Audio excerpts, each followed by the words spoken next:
মাটির নিচে ম্যাগনেট পাওয়া যায় এ কথা সত্য, আর আজকাল কারখানাতেও ম্যাগনেট বানানো হচ্ছে এটাও সত্য। তবে সবথেকে অবাক করার ব্যাপার হলো মাটির নিচ থেকে ম্যাগনেট বের করার প্রক্রিয়া। আমাদের দেশে বহু আগে ম্যাগনেট উত্তোলন করা হলেও এখন আর হয় না। তবে বাইরের দেশগুলোতে প্রতি বছর কয়েক মিলিয়ন টন ম্যাগনেট তোলা হয়। এই প্রাকৃতিক চুম্বককে বিজ্ঞানীরা বলেন ম্যাগনেটাইট। পৃথিবীর মাটির অনেক গভীরে এই ম্যাগনেটাইট থাকে, আর তা বের করাই পৃথিবীর সব থেকে কঠিন কাজ। প্রাকৃতিক ম্যাগনেট সাধারণত পাথরের মতোই দেখায়। এটি থাকে পৃথিবীর ভেতরে লুকিয়ে থাকা বিশেষ ধরনের খনিজে, অর্থাৎ আকরিকের মধ্যে। এই আকরিকগুলো বড় বড় পাথরের সঙ্গে মিশে থাকে। একেবারে খাঁটি ম্যাগনেট খুবই কম পাওয়া যায়। সেই জন্যই বিজ্ঞানীরা বহুদিন ধরে কাজ করে শুধুমাত্র খনি খুঁজে পেতে। তারা বিভিন্ন পরীক্ষা করে দেখে কোন জায়গায় খনন করলে ম্যাগনেট পাওয়া যাবে, আর তারপরেই শুরু হয় খনন কাজ। খনন মানেই আবার বিশাল আয়োজন। ধরুন একটা জায়গায় ম্যাগনেট খনি পাওয়া গিয়েছে, কিন্তু সেটা আছে মাটির প্রায় ৩০০ মিটার নিচে, মানে প্রায় ৯০ তলা বিল্ডিং এর সমান গভীরে।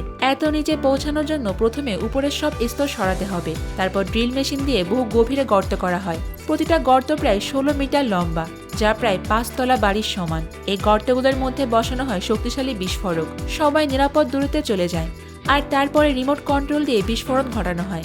বিস্ফোরণের পর ব্যাপক পরিসরে পাথর এবং মাটি সরিয়ে নেওয়ার কাজ শুরু হয়। কিন্তু আশ্চর্যের ব্যাপার হলো, যদি আপনি ২০০ টন পাথর তোলেন, তাহলে তার মধ্যে থেকে মাত্র ৯০ কেজি ম্যাগনেট পাবেন।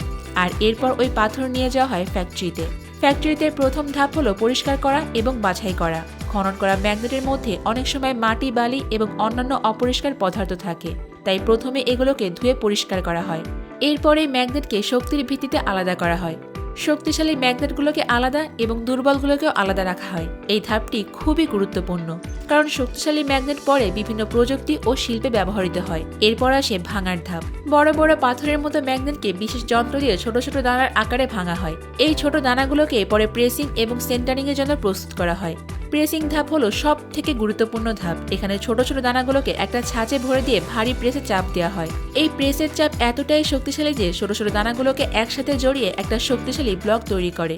অনেক ধাপে তো তাপও প্রয়োগ করা হয়, যাতে ধাতুর কণাগুলো আরো ভালোভাবে একসঙ্গে লেগে যায়। এই ধাপের মাধ্যমে একটা শক্তিশালী ব্লক তৈরি করা হয়। আর এরপরে আসে সেন্টারিং। সেন্টারিং এর মাধ্যমে ম্যাগনেটকে খুব উচ্চ তাপমাত্রায় আংশিক গলানো হয়।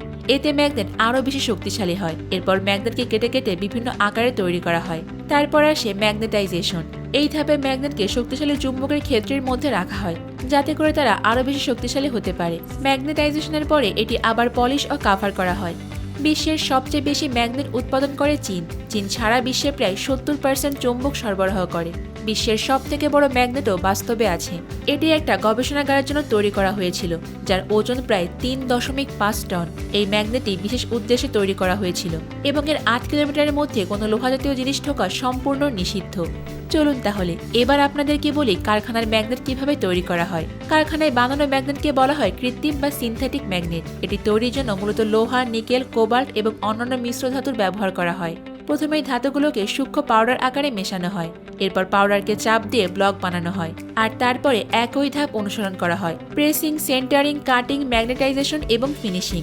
কারখানায় বানানো ম্যাগনেটের একটা বিশেষ সুবিধা হলো এর আকার, শক্তি এবং চুম্বকত্ব কতটুকু রাখা হবে তা নিজেরাই ঠিক করা যায়। তাই এগুলো মোবাইল, টিভি, জেনারেটর, ইঞ্জিনিয়ারিং এবং অন্যান্য প্রযুক্তিতেও ব্যবহার করা হয়। প্রাকৃতিক এবং কৃত্রিম ম্যাগনেটের ব্যবহারের ক্ষেত্রেও বিস্তৃত। ছোট ছোট ম্যাগনেটকে ঘরোয়া কাজ, যেমন ফ্রিজের দরজা বন্ধ রাখা বা খেলনার মধ্যে ব্যবহৃত হয়। বড় বড় ম্যাগনেট বিদ্যুৎ উৎপাদন কেন্দ্র, MRI machine, space technology, electronic motor এবং শিল্পের অন্যান্য যন্ত্রে ব্যবহৃত হয়।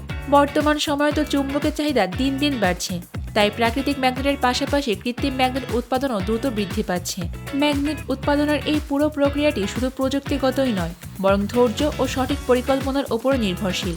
খনন থেকে শুরু করে কারখানায় শেষ ম্যাগনেট তৈরি পর্যন্ত প্রতিটা ধাপে নির্দিষ্ট মান বজায় রাখা হয়। বিশ্বের যে কোনো স্থানে একটি শক্তিশালী চুম্বক তৈরি করতে এই প্রক্রিয়ার প্রতিটি ধাপ সফলভাবে সম্পন্ন করতে হয়।